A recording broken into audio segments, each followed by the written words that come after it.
Do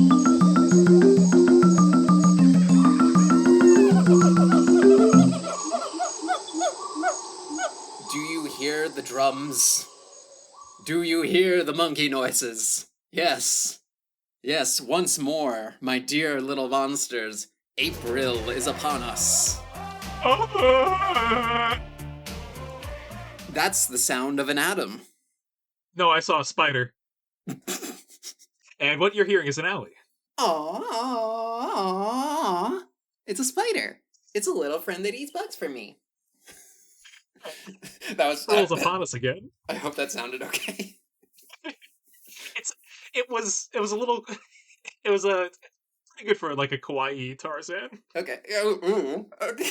Kawaii Tarzan. I have a new handle. That's pretty good. That's a good crypto password. No one's gonna be able to figure out put those two words together. But yeah, today we're not talking Tarzan, as we have in the past, before, on a month, much like this very month. The cherry blossoms are in bloom. The showers, oh boy, they're coming. The whole fucking world is on fire forever, I guess now. And we are talking about a movie that defied time and death itself. Yes, we're talking Lost and Found World. What happens after discovering the Primevals? Yes. This is a movie that we originally wanted to do for last April, but it was not yet available, despite the 50-year lead up. Yes, yeah. So this movie started production in the 60s or 70s, and Yep. It was basically the a passion project of this stop motion professional named David Allen. Every time his studio made a little bit more money than normal, he would put that into another shot of the Primevals. Yeah, he had a big glass jar for this project. Mm-hmm. My second favorite David Allen. Who's the first? David Allen Greer. Oh yeah, that makes sense. What's David Allen Greer done for me lately? He has a Peacock streaming show called St. Denis Medical. That sentence was a lot more exciting 4 words in. If David Allen Greer just had a peacock and made YouTube videos with it, shows you what he feeds it, how he brushes its feathers, I'd be so down. It's pretty great. I think that the idea of him having an animal companion that can fly him places. Oh yeah, wonderful. Absolutely. I wish there was a bird big enough to ride. But anyway, we're off topic just a little bit. You ever see those chickens that are bred to have long tail feathers like a peacock? We're off topic all the way. So, are they bred that way, or were they designed? Is it possible, as some ancient astronauts believe? So, it's a stop motion film. Yeah, it's a portion stop motion. Yes. The best portion of this film is stop motion. It's been made since the 60s and 70s, and in 1994 they filmed a bunch of live-action sequences with actors, and David Allen died in 1999. And his surviving friends and colleagues have been working on it ever since, trying to put all the various pieces, all of his notes and everything together for this big movie for their fallen friend. And finally, in 2023, they put it together. They had a premiere. It was released just last year. This hundreds of thousands year old movie called The Primevals. I really appreciate the last effort, which was 2018. They had an Indiegogo, and it raised a whopping $40,000 to finish the film. Yeah. Which is a couple. What's that? One piece of clay. Right. Yeah.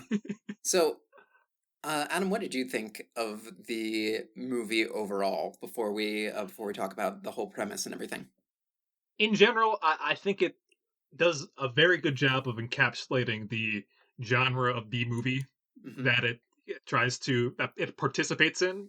I'm not saying emulates, because it is literally pieces of this were made back in those times. Yeah. It felt more scientifically capable and put a little more thought than some of these efforts have been for again a movie of this style. I did think in general it was an hour of a movie that's couldn't go by fast enough, and then 30 minutes of like the greatest movie of all time. Mhm. The last 30 minutes of when it starts to go heavy into the stop motion effects. I agree with what you said about thinking a bit more about the science. Yeah, Because it does a bit. It's like, well, that's kind of an artifact of the fact that in the 90s, stop motion was already pretty much on its way out when they filmed the live action segments and stuff. right. I noticed in particular the scene where Dr. Collier, Hmm. David Coulier, played by Juliette Mills. Um, Yeah. the bit where she's presenting this taxidermied specimen of a completely unique animal. Which is pretty great because that's just the easiest stop motion in the whole film. Oh yeah, totally. Yeah, just hold it up there and it's all right. We're set. Yeah, no, One frame. that was a gimme. Um, that little speech that she says about this, it's structured so much like a scientific abstract and not like a press release. Okay. Like the first word she says is, several days ago, some Nepalese Sherpas killed a large anthropoid. Like, the point of an abstract when you read a scientific article, there's like a little paragraph that's titled abstract or something like that. And what it does is provide a whole little summary of the article that you can read in case you don't have time to read the whole thing so you can get the gist. What it is not is a little introduction that like ChatGPT could never write a scientific abstract because it would be like, what mysteries does this like kind of cytosine hold? Let's find out together. You'll just have to keep reading to find out, and Yeah, that's not the point. even to like the what we call the King Kong roots. It's like there's a Mhm. sensationalism, like a presentation that's often there. Yes, and it's not like there's no ringmaster to what she's saying in that speech. Mhm. Dr. Claire Collier is what it is specifically. But in general, though, ordinarily I have bad things to say about the scientists in these B movies. Mhm. Not this time. Like, there's some things that are a little outdated and some things that are a little ugh, but like, no, all in all, it's pretty sort of thoughtful. Maybe about as much as like I've been watching a lot of Star Trek: The Next Generation recently, and Mhm. this is a Star Trek plot, Oh, absolutely. I thought it was 100%. pretty cool that like the character with the most words in the film, like the one driving the intended knowledge behind everything is an old lady scientist, Oh yeah, Dr. Collier. yeah. No, this is That rules in and of itself. it's got that '90s wokeness where it's not quite all the way there yet. Like they're still stepping over homeless people and going like, ugh, this neighborhood is unfashionable. Like these fucking Well, yuppies. Like fuck these people. yeah, I think Kathleen, the other female lead of the film, is uh woefully underwritten. But yeah, let's talk about that for a moment. Yeah. The so they're going on an expedition to find more of these yetis that Yes. were captured. Yes. A yeti gets captured and taken by Western scientists. They like pick it apart and everything, and they find evidence of like the traits of several unrelated species, like cats and dogs, and Yeah, like which most movies would just like make up some nonsense of like maybe they, but it had like the foresight to say like no, these things aren't like biologically related at all. yeah, I myself as a writer have just said, oh yeah, it's some great proto branch evolution. yeah, No, like they actually said no. This is there had to be some kind of genetic like engineering that went on here. the line in the trailer is like, if we can find out how this species crossed the genetic barrier, we could unlock the secrets of heredity. And what that sounds like it's talking about in the trailer is like an ape that is also a man? Disgusting. Gross. Ew. But like, how it, what it really is in the movie is like, this thing's part dog. What the this thing's got like some canine and feline little cat dog in it. Like, Yeah, it's funny. It's almost it's like a competent 90s movie working backwards from a stop motion mhm, model that they have. yeah. And also, what they find out is this thing's brain has been tampered with. Yes, which is that's a huge indication that something greater is going on here. Yes. So Dr. Collier calls a. Is that how they pronounce it in the film? I forget if they use like a French pronunciation or not. What we say Collier from here on out. No, wait. You know what? It is Collier because I think it is Collier because I kept mixing it up with Connor, which is the surname of the main male character.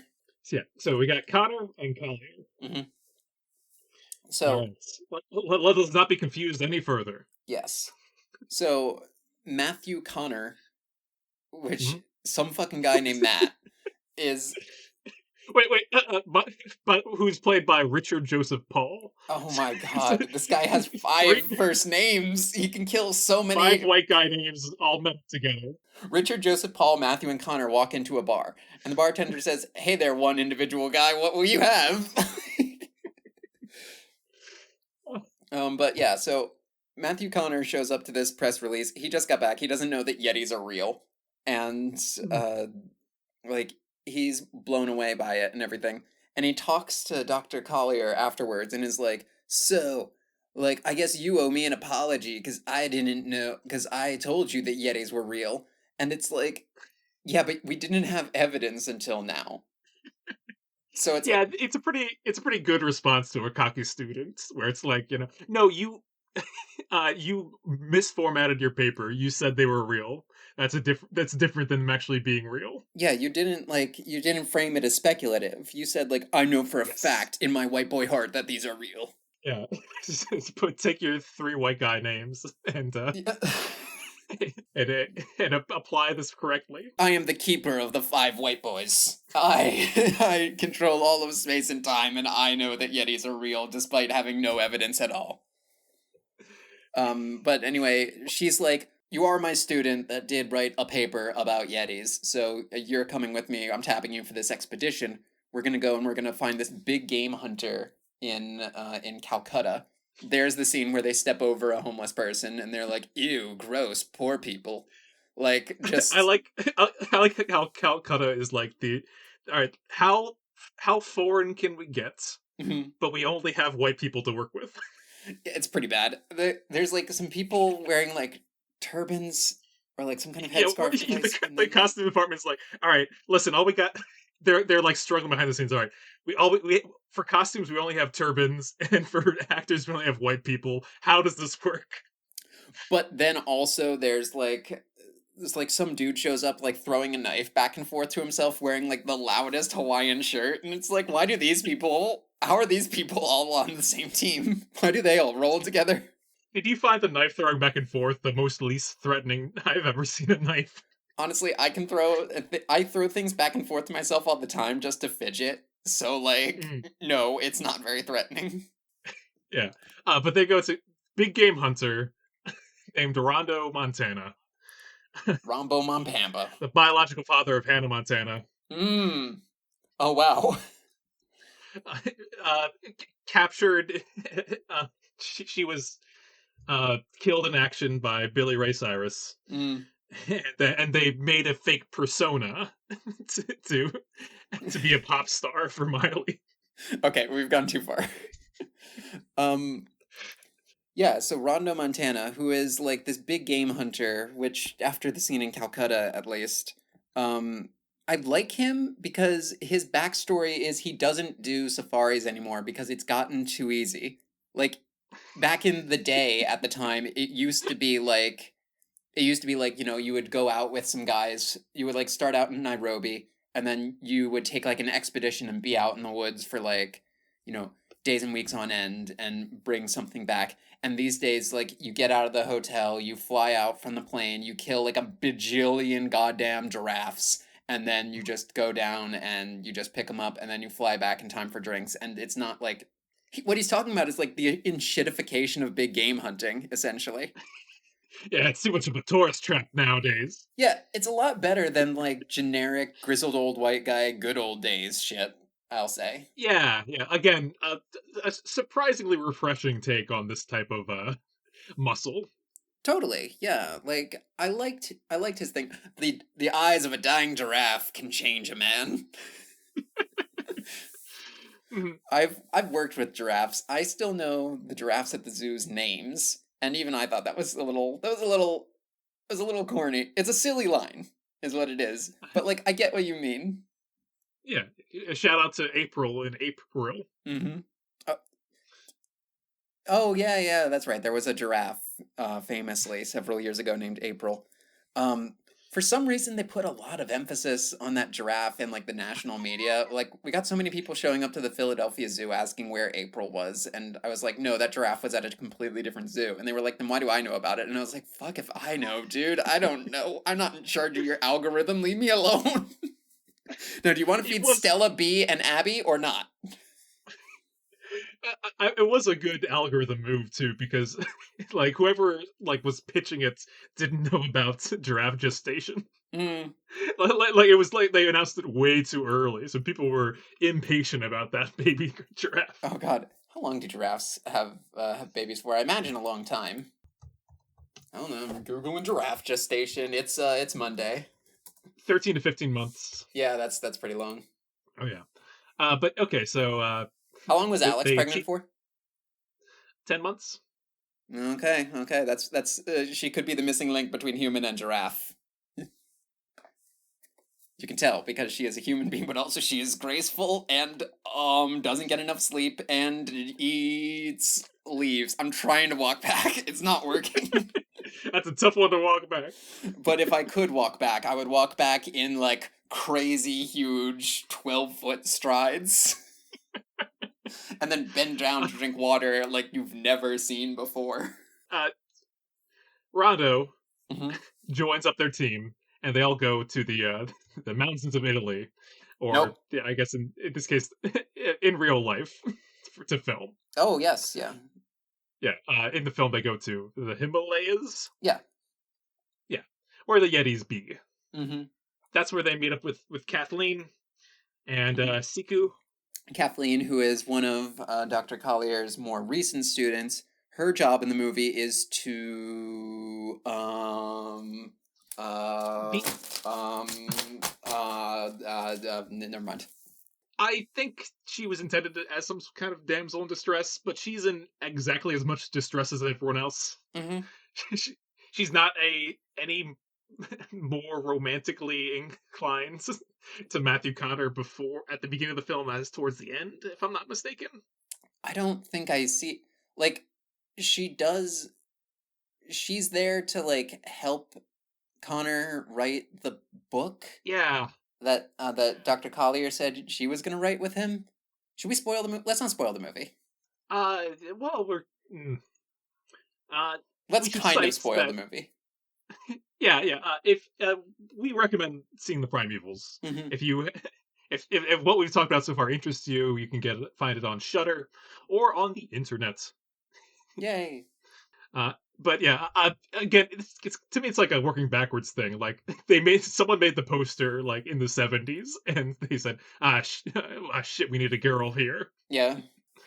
and Yeah. they worked back from that. But yeah, this team is there in the Himalayas. Oh, there's also a Sherpa. There's a Sherpa there named Siku, who I believe is like what did they say, 19? Yeah, yeah, he's on like a revenge mission because the first Yeti killed his brother. Brother or dad? I don't remember. Yeah, his relative. TV Trope says father. Am I not mistaken that that is not resolved? No, no, that didn't really seem resolved. I think he just kind of like he like took a pot shot at a Yeti and then like they were like hang on, like more important things are Yeah, I don't know. They yeah. just kind of dropped that and I Rondo think stops him from like going crazy at a Yeti and says, "What take it easy there, son. It's cool off." And then he does cool off. I don't like he doesn't do anything else the rest of the film. yeah, no, he's cool for the rest of the movie. Well, I feel like he falls into like like they're in a cold place, Uh-huh. and then they fall into a cave, and then they get out the other side of the cave, and it's like, wow. And it's an entire tropical valley, even though they were just in a cold place before. You've seen this Lost World adventure type movie a bajillion trillion times. And I think at Yes. that point, like the way I Mhm. interpreted Siku's arc at that point was like, okay, this is way bigger than one Yeti. Oh gosh. Oh wow. Okay, let's just see where this all goes. Good way to look at it. Yeah. I'm in over my head. Siku's seeking a way out of this. Yeah. No, it's kind of gone full journey to the center of the earth, Hmm. and they're in this valley, and there's a bunch of other hominids there, if I'm not Yes, yeah. mistaken.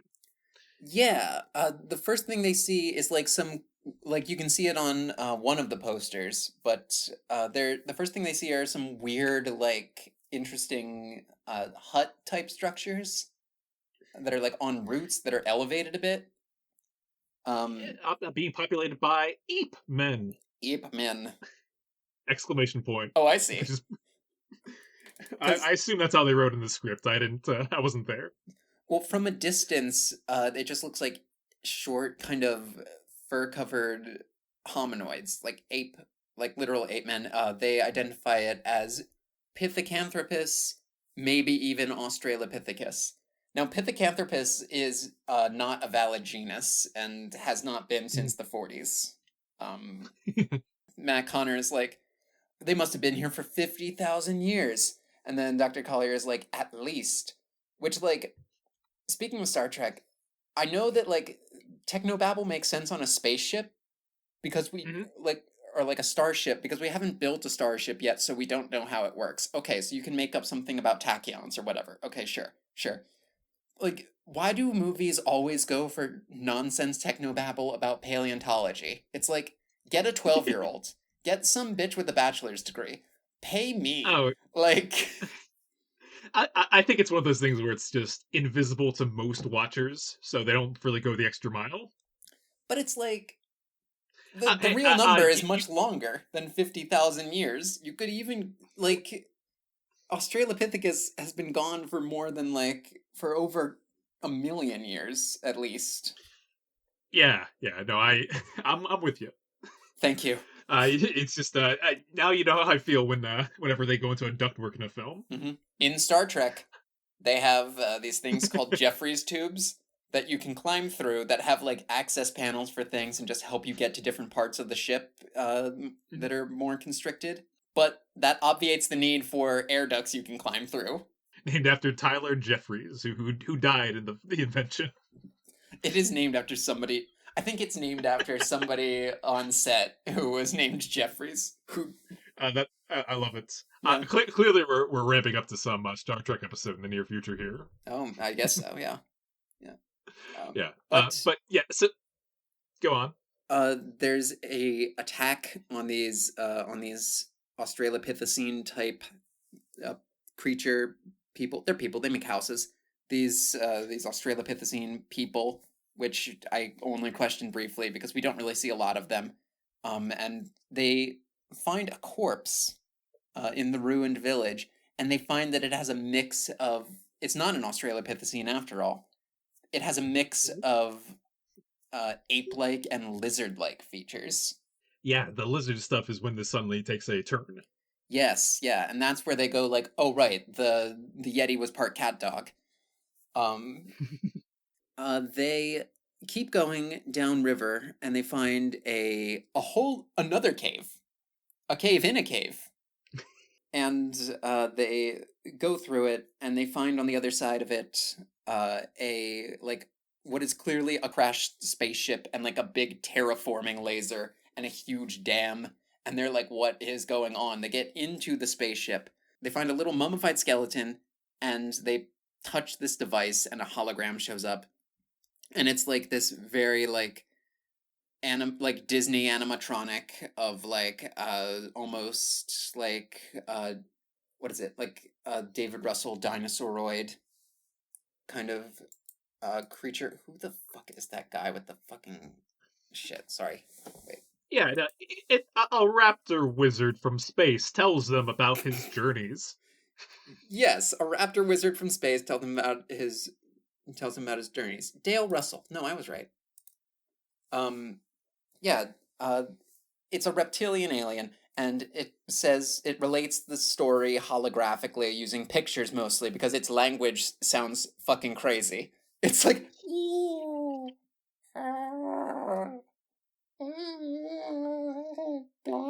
Its language sounds like what space sounds like in other movies. Why do my roommates put up with my sound effects for this podcast?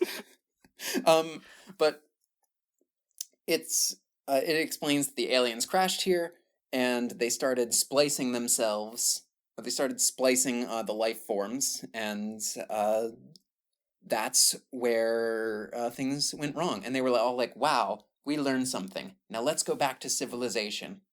And then Kathleen does something in this movie where she points out, "Wait, if they did this thousands of years ago, why is the Yeti still recently genetically modified?" Uh-oh. And then, like, a net falls on them. Dun dun dun. Evil, creepier lizard men drop down from the ceiling. They're all wearing like little like Roman gladiator outfits. Mm-hmm. Very cute. And they get they get spears poked at them as they are walking down into uh, cave hallways into like a big ass uh, coliseum. Yep. And what's the theory that they uncover that these oh shit, the drones took over. Yes, the first theory that they have is like these were just drones and laborers, and without the loving guidance of the master's whip, they lost their way. Like, the classism comes hugely back in a very scary way. This is what I mean about 90s woke, where it's like, okay, we got almost there, and then you took a huge nosedive around, like, class or disability or something. No reason. We didn't need to bring lizard class into this. No, no. But then, like a few minutes later, they have a different revelation where it's like, wait, these aren't the same species. These aren't different species at all. They're the same species. Like the peaceful reptile people were cold-blooded and serene and spiritual, and because they were reptilian in nature, which is crazy because reptiles are from Earth. But anyway, it's like, so it had scales, so therefore it was probably cold-blooded, and it's like, they build spaceships. You're doing that on a cold-blooded metabolism? Okay, babe. Like, but, so they're like, so they must have genetically engineered themselves to survive better in the Himalayas by crossbreeding themselves with the yetis, and therefore they grew hot and passionate, and so they gained a thirst for bloodlust, and their whole culture was forever destroyed. I mean, really, it was changed because it's still there, but, like, it was destroyed. Yeah, That's the part where they started losing me scientifically, because it was crazy and insane, mostly. but, but Philosophically, I have an interesting thought. The Yetis in this film yeah. have 3 fingers and a thumb. Okay. Now, like, most animation fans will tell you that, like, a lot of cartoon characters and animated characters, in this case stop motion animation, will have 3 fingers because that's all you really need to get the idea across. Yeah. That's all. Any extra fingers, that's extra time you have to deal with. Yeah. Now, I paused some stop motion scenes with the peaceful hologram of the peaceful reptile aliens, which, again, reptiles are from Earth. Did you think they were dinosaurs that just came back? We're getting too far in the weeds already. I think that has 3 fingers. And the evil lizard people have 4 fingers and a thumb, like a human. Okay. Are you implying that I think they were humans or possibly Australopithecines that were... yes, that's what their fodder is. Yeah. Well, when did they crash? Like 100,000 years ago was the number? That would have been after, like... Well, yeah. Well, Yeah, you're right. I can't hold them to that standard. They've been around for at least 50,000 years. At least. They've been around for 5 minutes. But I'm with you here. I'm following this. Maybe that's what's the genetics they pulled from instead of the Yetis. Yeah, could be. And I think that's a stronger message, is like, we made the chill aliens not so chill. What does this say about the cruelty at the heart of man? When man decides to split themselves with different creatures. We need less man and more of other creatures, because the Well, man part is bad. they just get out of the cave and it's like, well, lesson learned. Don't ever mix anything that's genetically different. I don't think that's the lesson. No, I'm pretty sure I, Mr. Five White Boys at Once, picked up on that. So yeah, they are witness to this incredible scene of stop motion awesomeness where they bring in a yeti Hmm. to fight them and take them out, but they use the laser and turn the yeti turn off his command, and he goes on to fight all these lizards. Yeah, they can shoot a laser at this metal plate that they put in the Yeti's head that makes him go crazy and evil to make him better at blood sport because the non-peaceful aliens love blood sport now. Yeah, after filling up with 5Gs, Hmm. they unleash him onto onto the beings.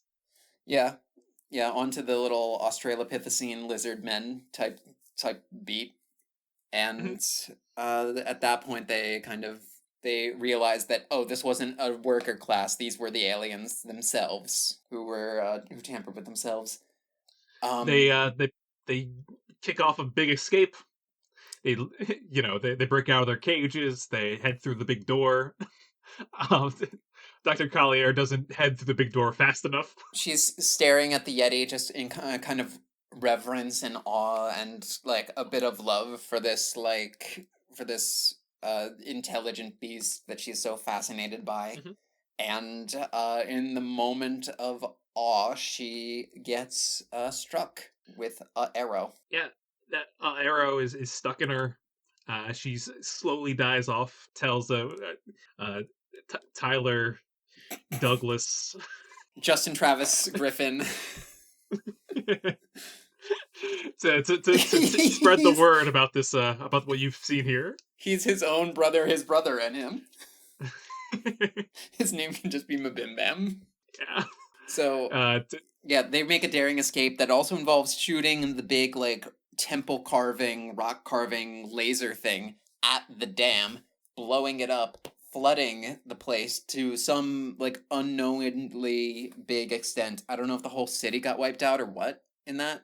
But then I they, assume there's a lot of water. yeah, yeah, Yeah. something like that. But they make their whole escape back out of the original cave Hmm. and head back to civilization. They've got like testimony and notes and probably a few like samples of stuff and junk, and they've got that little alien hologram device with them still. And they make their way out. And the premise of our episode, good old Finding Monster Right episode. Good old 35-minute premise. Yeah. Yeah. It's okay. It's Yeah. okay. We got plenty of time. Yeah, we got 35 minutes isn't too long, but the premise of our episode is I've seen a million movies that are like somebody finds something weird, they go to some cold place, they go in a cave, they show up to some warm place, they find some dinosaurs and a tribe with a hot chief's daughter, they fuck up their whole way of life and then they leave. I've never seen a sequel to one of those movies. So what happens next? Okay. I think that hypothetically here, Mm-hmm. do we have budget constraints?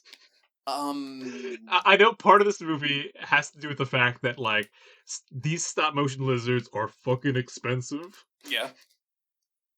Yeah, so they can only show up for about 20 minutes, and it has to be regular humans talking for most of the film. Is that true to our sequel here? Um, if we make the sequel with CGI, I'll fucking kill myself. Okay, That's so we can't crazy. do that. No, that's actually crazy if we make the sequels to Primeval with like bad CGI. There's another Yeti that talks who's voiced by James Corden. Like, let's just go off a cliff. In that case, can I posit that this movie is going to come out in the year 2073? Oh my Just god. another 50 years on there. Do you think humans will even still be around by 2073?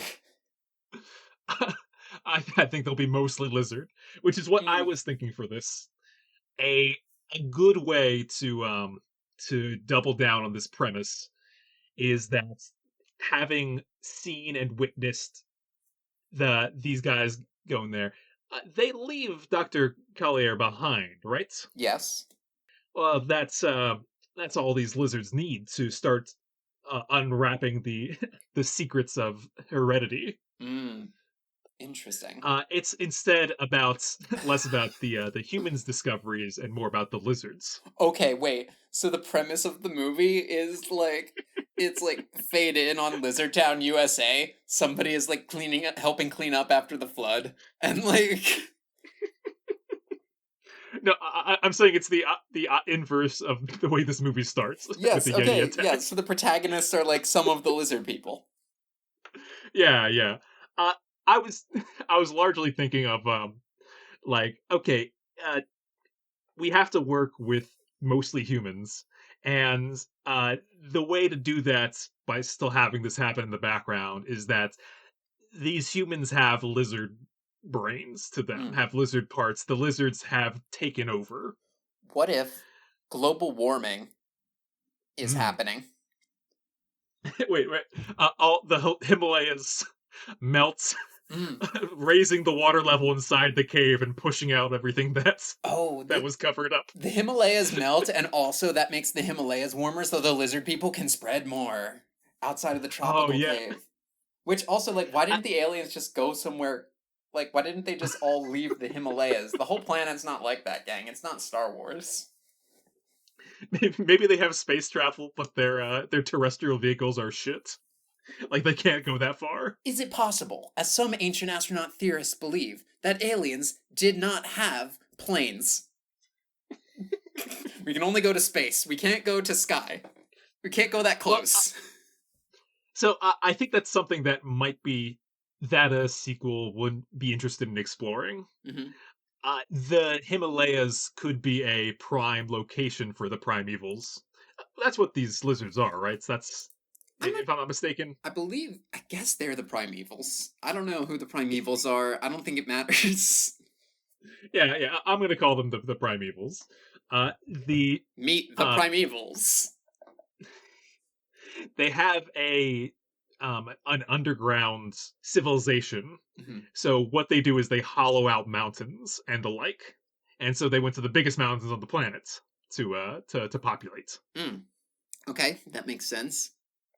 Um, Yeah, yeah. So them hanging out on the beach wouldn't go over very well. I see. I also think that there's something to be said about how they are weak. They're like Mm. not very good at defending themselves. Well, that's because they're descended from peaceful, chill aliens who are cool and vape. Yeah, yeah. I think they had to kind of I guess genetically feast on these hominids Mm. that they had in this kind of like if they came up against any amount of technology, they'd be in trouble. Okay, so 2073. Mhm. Earth is dying because of climate change. Dr. Yeah, Connor yeah. gets Dr. Connor at that point, who has eschewed several of his white boy names to become wiser. Hang on. uh, certainly, did the first movie take place in the 90s? I think so. Well, here's the Okay. thought: the Siku looks at the spaceship and he says Star Trek. Yeah, yeah, right. So we know it takes place after the 60s, and like just based on the fashion on display in like the when they're in America, Hmm. it looks more like 80s 90s, I think. So Okay, so I think sounds it like was we're filmed in 94. So I think it takes place in the 90s. got it. In that case, let's say it's effectively 80 years later. Hmm. Just like in real life, most of these people are near death. Yes, yeah. And Matthew Connor gets the idea, whose name is now like Connor Matthews, let's say. He's eschewed all but one white boy name, the only amount of white boy names you need. Um, That- like your name is Adam Lemma. It's not like Adam, Nicholas, Matt again. They're all fucking named Matt. Mhm. But he's like, what we need is to genetically engineer ourselves to be better adapted to hot weather and more chill. Who's like that? The peaceful aliens. What do we have a sample of the peaceful aliens? Yeah, we got a whole mummy of one. Mhm. So he's gonna try and like change human genetic material to be more like the aliens. I like that. Hmm. Okay. You're not as into the lizards skinwalking among us. Um, maybe he kind of sees their point of view because if it's half lizard, half human, right? Half Mhm. modern human. That's also what he's trying to do. Yeah, yeah. I think I see what you're getting at. You are uncovering the better premise that you had of this film, where it's like, no, we are the primevals after all. Mm. Human is bad. Yeah, but Uh, as we go on to repeat the sins of these lizard aliens. I don't think it's a sin. I think if we make ourselves more like the lizard aliens, Mhm. like lizard aliens originally more chill. The evil lizard aliens brought themselves down. Ah, we're not working with the evil lizards. We're looking for that mummified, peaceful one Yeah, as a basis. Okay, got it, got it. I think that's the idea. Hmm. But like what I more wanted to get at is like immediately after this movie happens, right? They write the book, they tell the story of everything that happened. Like, what do you think people are gonna want to do? I think that they're gonna want to go see the aliens for themselves. They're gonna want to go down with their tanks and their bombs and their guns in their head, in their head. It's the same thing they've done since 2001. They're gonna go and try and like All the big game hunters are gathering up for their next expedition. not even big game hunters, like the military and like mining equipment and stuff. Like they're going to Hmm. just like get down there and try and destroy everything that they can. I'm surprised didn't occur in this film. Yeah. Well, it kind of did because like these peaceful scientists who are just coming in to like learn about how we can live in peace. That's step one Leave of only colonialism. footsteps. Yeah, the Yeah. road to hell is paved with good intentions, and I think like Western scientists acting as a tool of colonialism is something that like immediately post Cold War like 90s Star Trek like peaceful picture neoliberalism is not equipped to handle. Yeah, I follow. I think that it also makes sense as the highest elevation part of the planet Hmm. makes sense as a kind of a focal point in a, a climate change race.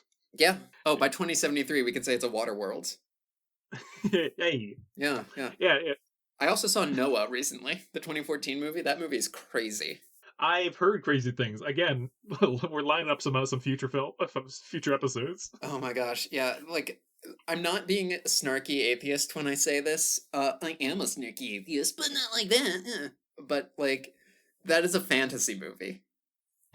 Like I cannot My understanding is that is a full-on fantasy film. I'm surprised if it isn't listed as such on Wikipedia.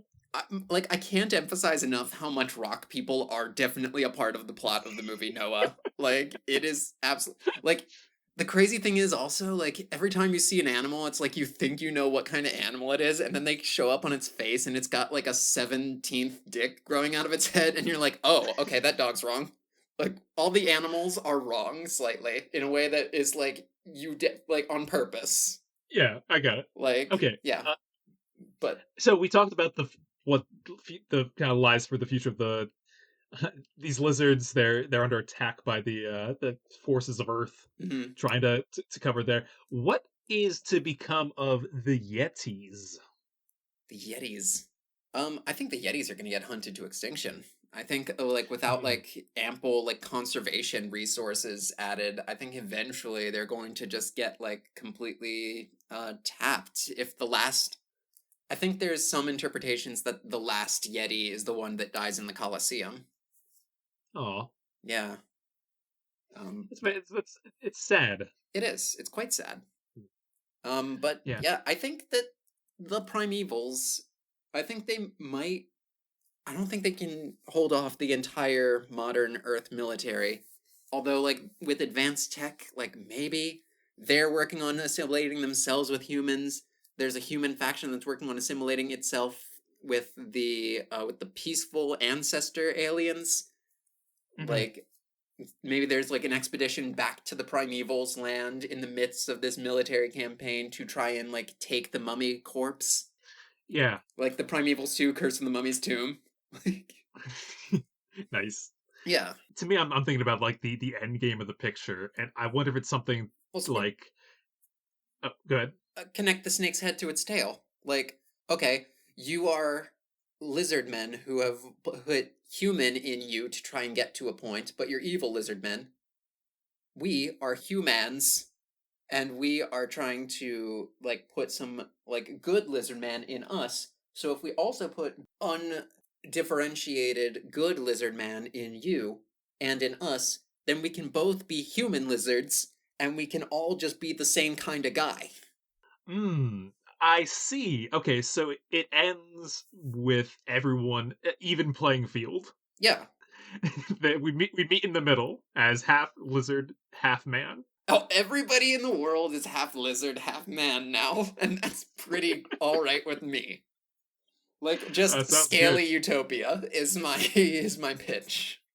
I was thinking it's then becomes a continuation thing where it's like, yes, they do that, their civilization thrives. They rebuild the shape the spaceship and send off to explore the stars again. They land somewhere else and the whole thing Yep. continues. That's crazy. Almost like realizing that, like, oh yeah, the way that this was not the beginning of this exchange, this wasn't the end of it. This is a continuum that will keep happening. Mm-hmm. Hmm.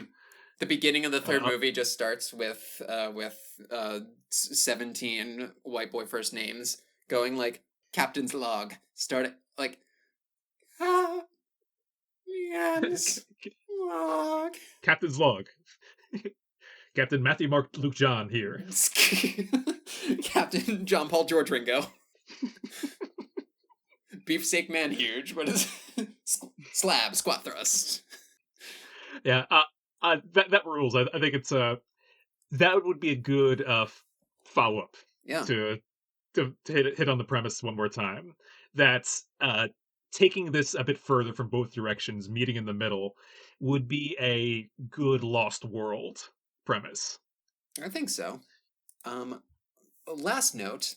First off, the guy who plays the old scientist at the beginning, uh, Yeah. Robert Cornwaith, was an American film and television character actor who passed away in 2006 but was born in 1917. Like somebody who was born in 1917 has a new movie coming out, and that's crazy to me. But also, Yeah. Rondo Montana himself, Leon Russum, Mhm. plays Admiral Todman and Starfleet Commander in Chief in Star Trek VI: The Undiscovered Country. Okay. That's why Siku said Star Trek, and he knew what he was talking about. Yeah, yeah, I think that was kind of a reference. Oh, okay. Yeah. The eyes of a dying giraffe can change a man. Damn it, Jim, I'm a doctor, not a giant giraffe. All right. I think it's time for us to head to the final rating place where we put the Primevals to bed. I've gone fully cracked. Yeah. We shoot the dam and fill the Primevals with water. Mm-hmm. We've talked about the Yeti before as a monster. We have. Not one with only nipples exposed, as this one is. That's so weird. Like, why are only the nipples exposed? The whole body is covered in fur, except the hands and head. Okay, kind of makes sense. But also the nips. Not sure. I Like, that's the part I of you that think gets the coldest, right? Famously? I was gonna say it's really cold out there. Okay. Well, I'll have to talk to Travis about Yeti nipples. He knows. And he's on the Discord. Uh, Anyway.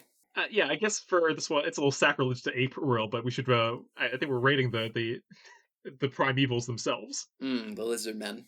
I think they rule. I think it's. I think seeing a crowd full of them cheering and like getting popcorn and hot dogs and shit is amazing.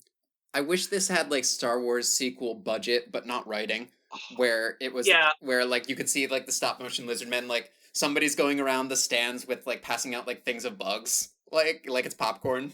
yeah. I really want to see a whole Star Wars sequel take place, like on the stop motion alien island, Oh god, that'd be good. Like I did a planets, we not did, island. Yeah. we did a D&D thing once where it was like a coliseum run by Yuan Ti, and it was this like giant there was this like giant prehistoric mammal getting eaten by a titanoboa, and like the blood sport of it was watching this giant snake slowly swallow an entire huge animal for like hours, Yeah. and they're like all going for it. Like, wow, I wish I could eat something that big. I think that like reptilian psychology would just be so fundamentally different from like what a You don't human think they conceives dress of. up like Romans and carry around spears and I don't think necessarily so. No, I think it's you like don't think they're are you not entertained types? mm, well, maybe the primevals are though. Yeah, yeah. I dig that they have a style, that they wear little outfits Hmm. and stuff. I like their little world that they have under the earth, and I think it's a neat perspective there. I think, but yeah, I to your point, yeah, lizards, reptilian types, I think would have a whole different moral code, a whole different perspective on things that would be very fascinating to explore in a major way. Totally. But for what they are and the craft that went into them, I got to give them a 7 out of 10. Harsh. Okay, 50 years adds one to that, so 8 out of 10. You're I watched the movie Bob review for this movie, and he quotes Brian Eno, who said, "Whatever you find weird, ugly, uncomfortable, and nasty about a new medium will surely become its signature. CD distortion, the jitteriness of digital video, the crap sound of 8-bit. All of these will be cherished and emulated as soon as they can be avoided. It's the sound of failure. So much modern art is the sound of things going out of control, of a medium pushing to its limits and breaking apart. The distorted guitar sound is the sound of something too loud for the medium supposed to carry it. The blues singer with the cracked voice is the sound of an emotional cry too powerful for the throat that releases it. The excitement of grainy film, of bleached out black and white, is the excitement of witnessing events too momentous for the medium assigned to record them."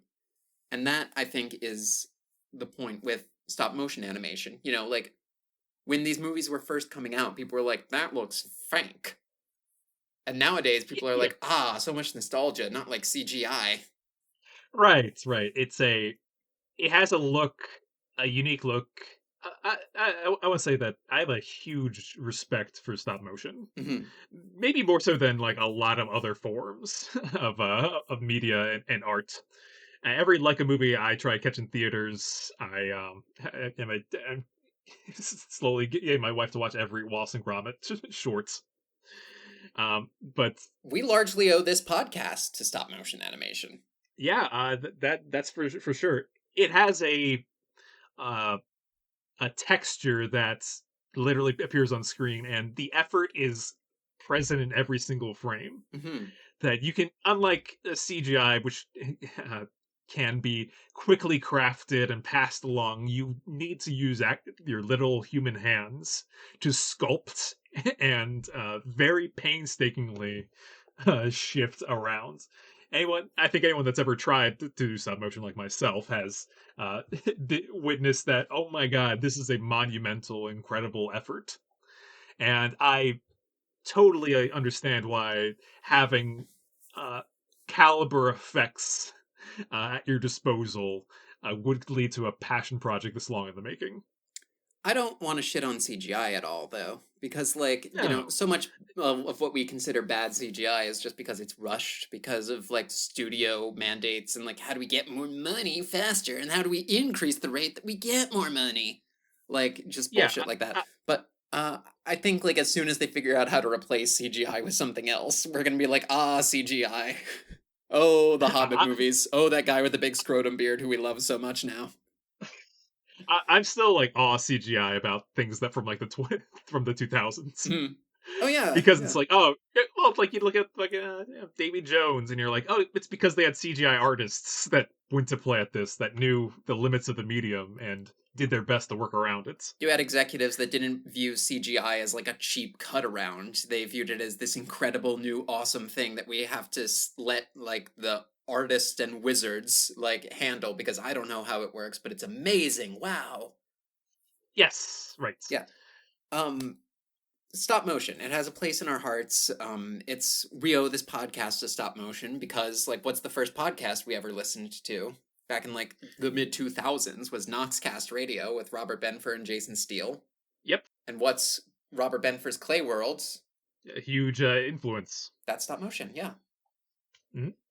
So I'm gonna go ahead and give the movie The Primevals 9 out of 10. I'm gonna take a point off from, like, this is a movie that defied time and death to bring a man's vision to life. A man put like pieces of himself into this movie over the course of 50 years until he died, and then his friends put that piece of them that loved him into this film. And that's what this movie is. But also then they said some weird fucked up shit about homeless people. So I'm gonna give it 9 out of 10. All right, there you go.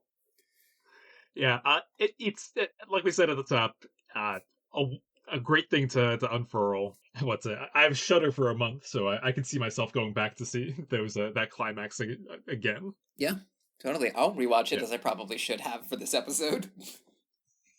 I forgot Uh, like half of it, frankly. Same. I I watched it like 2 Fridays ago, which is like 2 months in newborn time. I watched Noah 2014 in between now and then, and I've been trying to catch up. I've also seen Anaconda and Maleficent, and You're a different person now. I'm a different person now. I've been trying to catch up on some of my movies that have been on my to watch list for too long.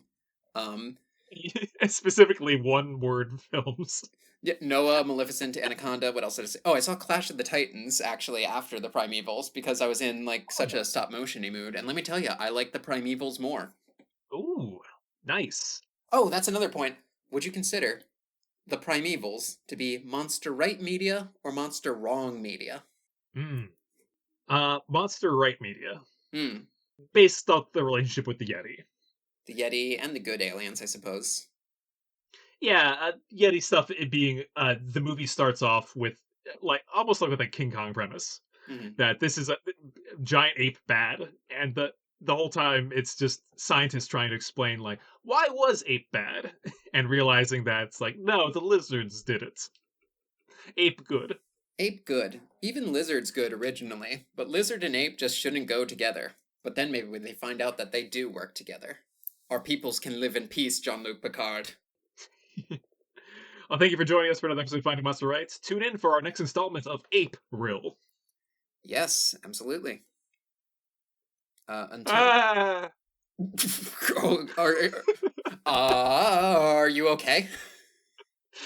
I'm all right. Oh, good.